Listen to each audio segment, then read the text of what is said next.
देखो बेटा, जो हमारा फेलिंग सोल्यूशन टेस्ट होता है उसमें हम फेलिंग सिंपल क्या ध्यान रखोगे, तुम ये ध्यान रखोगे कि फेलिंग सोल्यूशन को जब हम एल्डिहाइड में डालते हैं तो फेलिंग सोल्यूशन में जो कॉपर आयन होते हैं ना बेटा, Cu2 पॉजिटिव, वो हमारे कॉपर ऑक्साइड बना लेते हैं।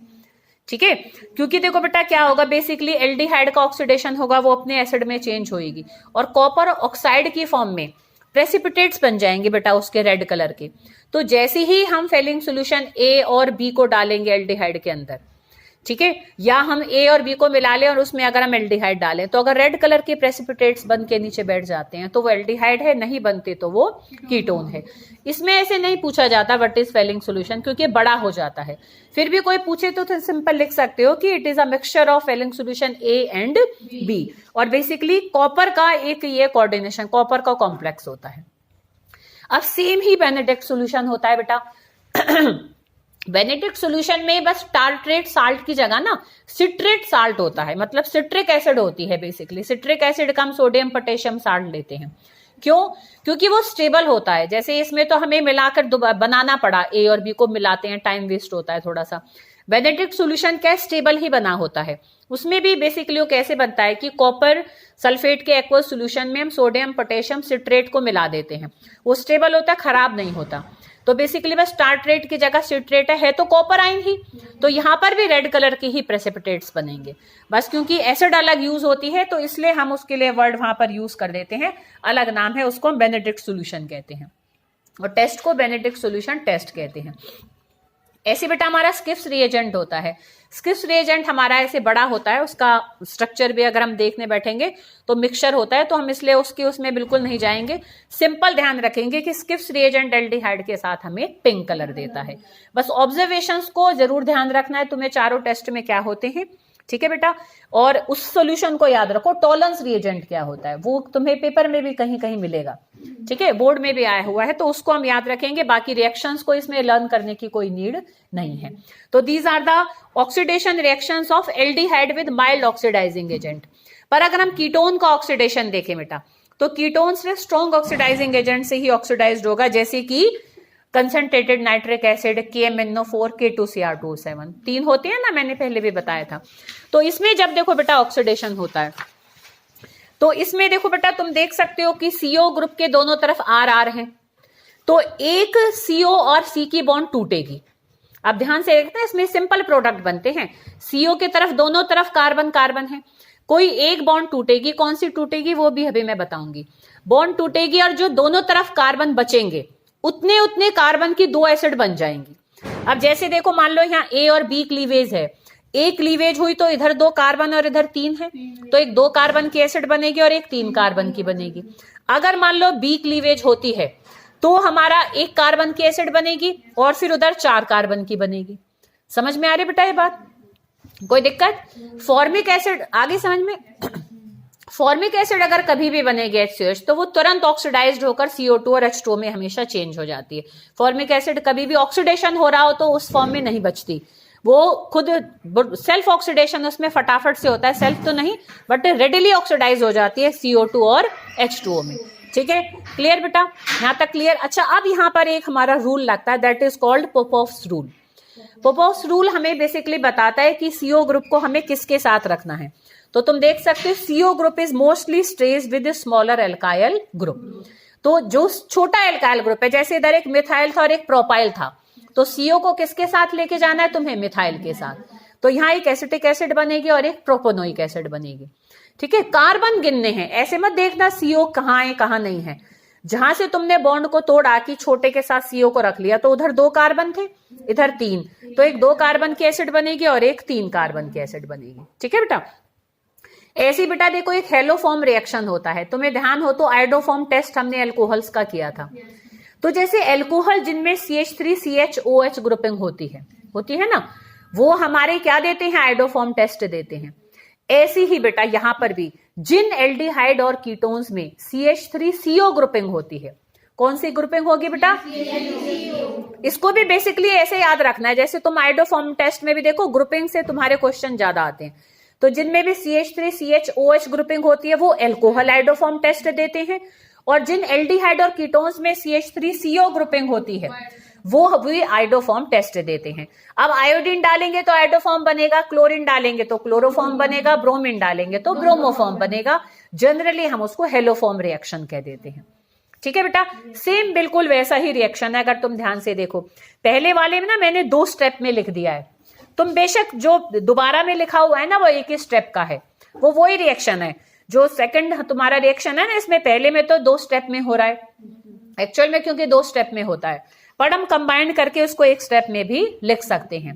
देखो यहां पर भी सेम वैसे ही प्रोडक्ट बनते हैं। देखो बेटा, जिनमें CH3CO ग्रुपिंग होगी ना, अब उसका CO के इधर कोई और ग्रुप होगा, एल्डिहाइड है तो H होगा, कीटोन है तो कोई भी R होगा। तो जो भी पर्टिकुलर R होगा वही वाली हमारी यहां पर हमेशा एसिड बनती है। तुम देख सकते हो यहाँ CH3CONA बना, क्यों? क्योंकि इधर देखो कौन सा ग्रुप था हमारा, CH3CO को छोड़ दें तो R ग्रुप कौन सा आ रहा है, CH3 बनेगा। तो जो हमारी एसिड बनेगी ना, ऐसे वहां अल्कोहल में भी बताया था, याद करो तो तुम्हें, कि CH3CHOH ग्रुपिंग की जो बॉन्ड छूटती है तो वहां जो भी R था वही R का सोडियम साल्ट एसिड में आता है। अब यहाँ एसिड है तो भाई CONA तो आएगा। एक जो प्रोडक्ट बनेगा ना बेटा, वो CONA मतलब एसिड का सोडियम साल्ट तो बनेगा। उससे एसिड के सोडियम साल्ट में R हमेशा कौन सा आएगा, जो भी R हमारा CH3CO ग्रुपिंग से बच रहा होगा। भाई CH3CO ग्रुपिंग है तभी तो आयोडोफॉर्म टेस्ट देगा। अब अगर वो R CH3 भी हो सकता है, वो RH भी हो सकता है, वो R CH2 CH3 भी, एनी R और H है ना, तो जो भी वो R ग्रुप इधर छूटेगा वही R हमारा यहाँ एसिड के सोडियम साल्ट में जाएगा। और एक प्रोडक्ट आयोडोफॉर्म तो बनेगा ही बनेगा, CHI3। अगर क्लोरोफॉर्म है तो CHCl3 बना देना, और साथ में हमारा NaOH बनता है। ठीक है बेटा, अब तुम ध्यान से देखो NaOI करके क्यों लिखा हुआ है, क्योंकि देखो बेटा जो आयोडोफॉर्म टेस्ट होते हैं ना, उसके लिए हम रिएजेंट हम ऊपर देखो 2 लिख सकते हैं, या तो मैं लिख दू आयोडीन और NaOH को डाला, पर आयोडीन और NaOH आपस में मिलाकर ना हमेशा सोडियम हाइपोआयोडाइड बना लेते हैं, NaOI बनाते हैं। तो या तो तुम रिएक्टेंट में NaOI को ही लिख दो, या फिर तुम आयोडीन और NaOH को भी लिख सकते हो, पर प्रोडक्ट में यही बनेंगे तीनों, नेट प्रोडक्ट में यही तीनों बनेंगे। तो तुम्हें NaOI याद रखने में दिक्कत आती है, तुम प्रोडक्ट में आयोडीन और NaOH को लिख दो। बैलेंस करो मत करो, बैलेंसिंग की बिल्कुल भी यहाँ इतनी नीड नहीं है। ठीक है, तो मेन ऐसे उसको ब्रीफ करके ध्यान रखना। समझ में आ रही बेटा बात? ठीक है, तो इस तरीके से करना है। तो मैं थोड़ा सा इसको रिवाइज कराऊं, देखो हेडिंग्स को ना बेटा खुद भी रिवाइज करो, और मैं भी कोशिश करूंगी जिस दिन जो कराऊं हेडिंग्स को तुम्हें रिवाइज करा दिया करूं। जैसे अभी हमने ऑक्सीडेशन किया तो हमने 4 माइल्ड ऑक्सीडाइजिंग एजेंट के साथ देखा। पहला टॉलरेंस रिएजेंट टेस्ट में क्या बना था, सिल्वर मिरर। बेनेडिक्ट, और इसमें क्या बना था, चलो बेनेडिक्ट सोल्यूशन में भी क्या बना था, कॉपर ऑक्साइड के रेड प्रेसिपिटेट्स। फेलिंग सोल्यूशन में भी यही बना था। और स्किफ्स रिएजेंट के साथ उसने क्या दिया था, पिंक कलर दिया था। चारों ही किसने दिए थे, एल्डिहाइड में, कीटोन नहीं देते। कीटोन्स की ऑक्सीडेशन हमारी स्ट्रॉन्ग ऑक्सीडाइजिंग एजेंट से ही होती है। ठीक है, जिसमें कि पोपॉफ्स रूल लगता है, जब बॉन्ड टूटेगी तो CO ग्रुप छोटे R ग्रुप के साथ जाएगा। एक और भी ऑक्सीडेशन हमने देखा, आयोडीन मतलब कोई भी हेलोजन है, हेलोजन और एल्कली के मिक्सचर के साथ। अगर हेलोजन और अगर हम एल्कली लें तो हमारा ऑक्सीडेशन हो जाता है। ठीक है बेटा, जब ऑक्सीडेशन होता है तो ऐसी एल्डिहाइड और कीटोन जिनमें CH3CO ग्रुपिंग होती है वो हमें हेलोफॉर्म टेस्ट देते हैं।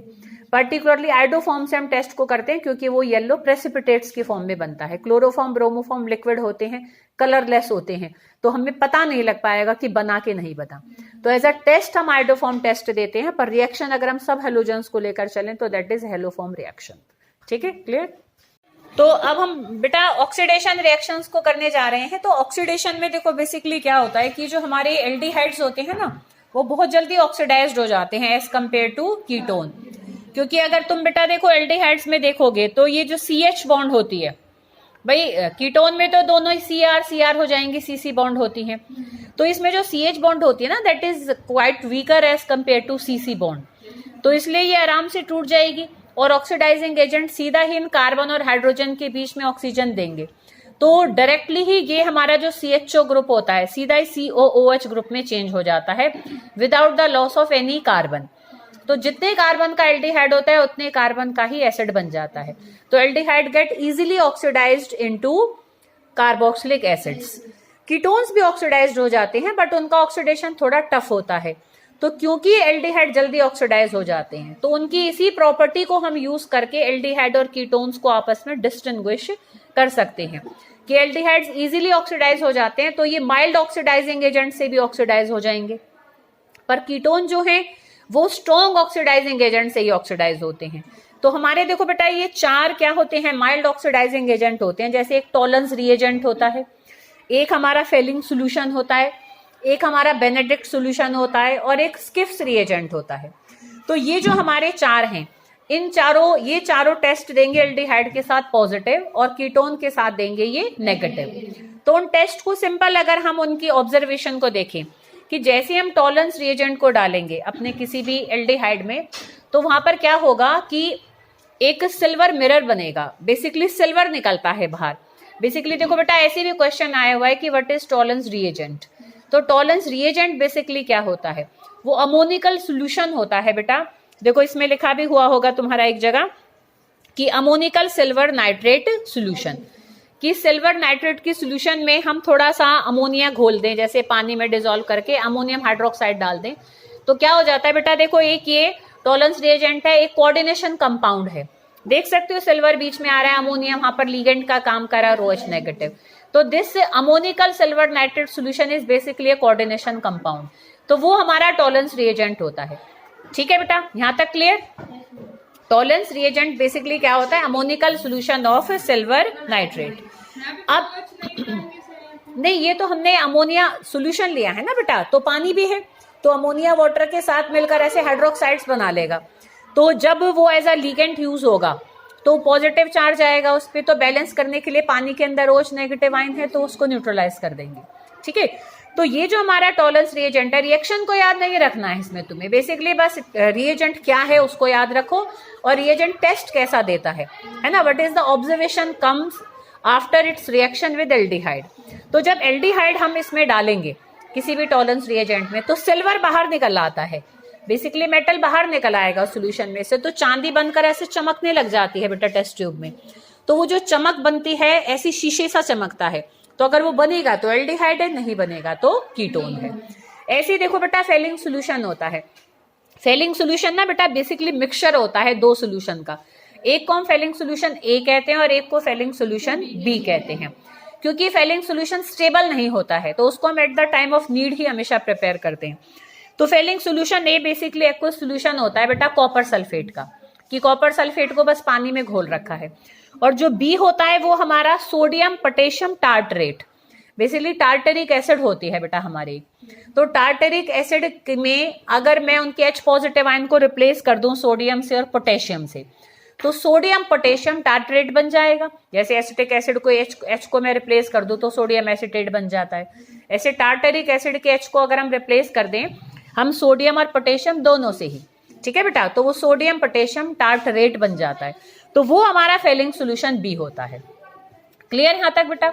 अब जैसे हम इन दोनों को मिलाएंगे, बेसिकली हमारे ना कॉपर आयन ही यूज होते हैं, टार्टरेट या जो और हमारे हैं वो कुछ यूज, सल्फेट हमारा कुछ यूज नहीं हो रहे हैं।